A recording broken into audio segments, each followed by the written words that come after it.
we move on from that game to uh, a heated NFC West rivalry game.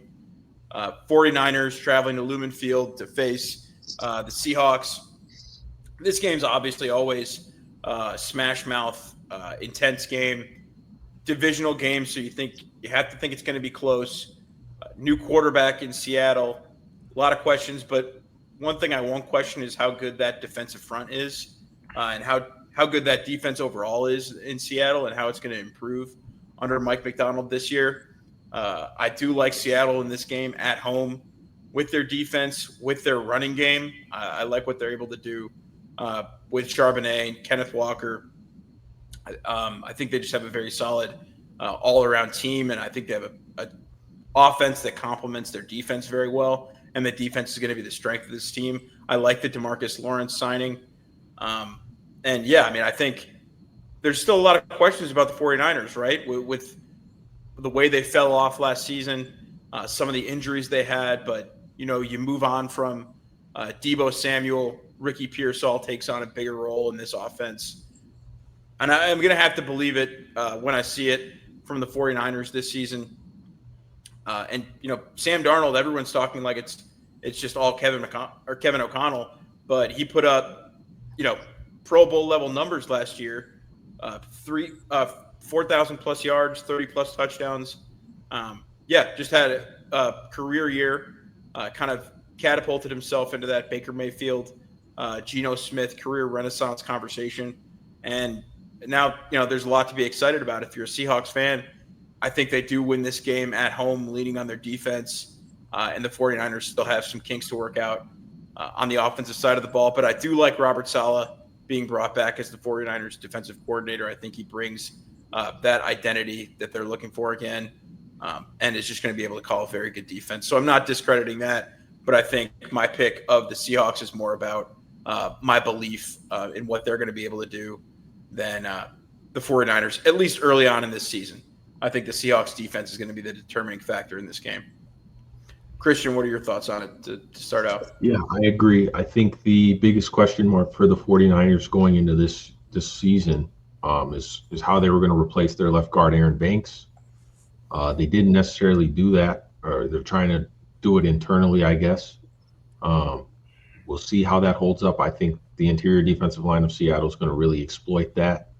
And they're going to really be able to key in on the running attack, at least for the first week against San Francisco. I do believe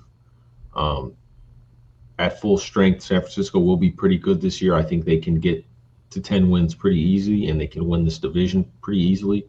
But early on, I think this is a tough matchup for them. I don't know necessarily who's going to be the primary target for Brock Purdy in the receiving room. Jawan, it looks like Jawan's going to play. They added $3 million to his incentives to his deal, so we'll see. I just think kind of a slow start again for San Francisco, and then they'll work to kind of build their way back up as they start to get other guys like Malik Mustafa back. Hopefully Ayuk back sooner rather than later. Yeah. Nope. Mike, you want to go or you want me to go? No, I'll be quick. Yeah. Go ahead. Be quick. All right, I'll be quick and I'll let you go. So I mean, I agree with what both you guys said. I love Seattle in this game, and it's a very crude, rudimentary handicap. But if you look at the game line right now, I'm looking at -2.5 for San Francisco, and this is at Seattle. Obviously, we know it's a tough place to play. I think typically home field nowadays in the NFL is worth about 2 points, but Seattle, it's really worth more, about 2.5.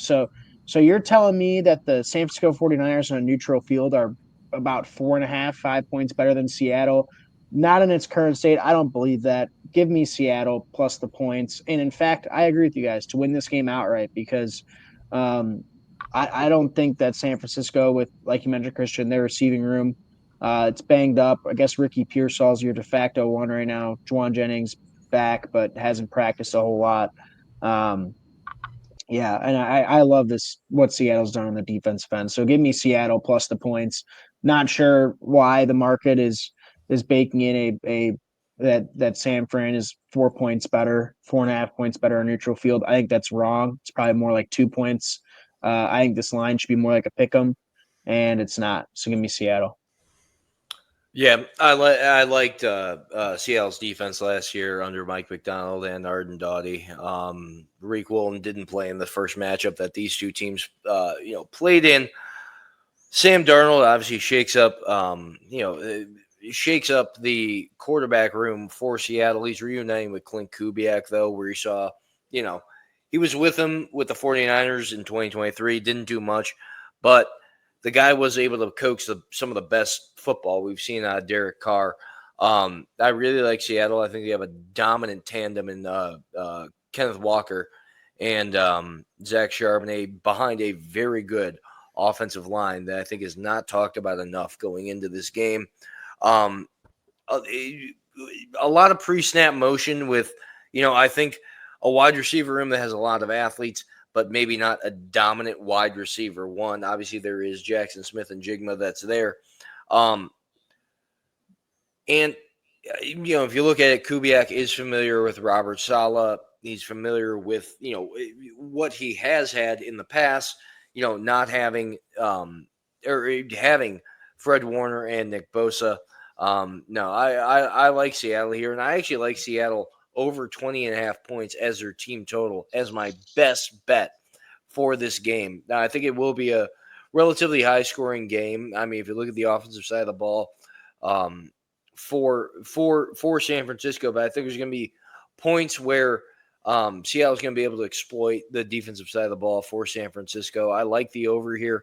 I do, but best bet, like I said, over 20.5.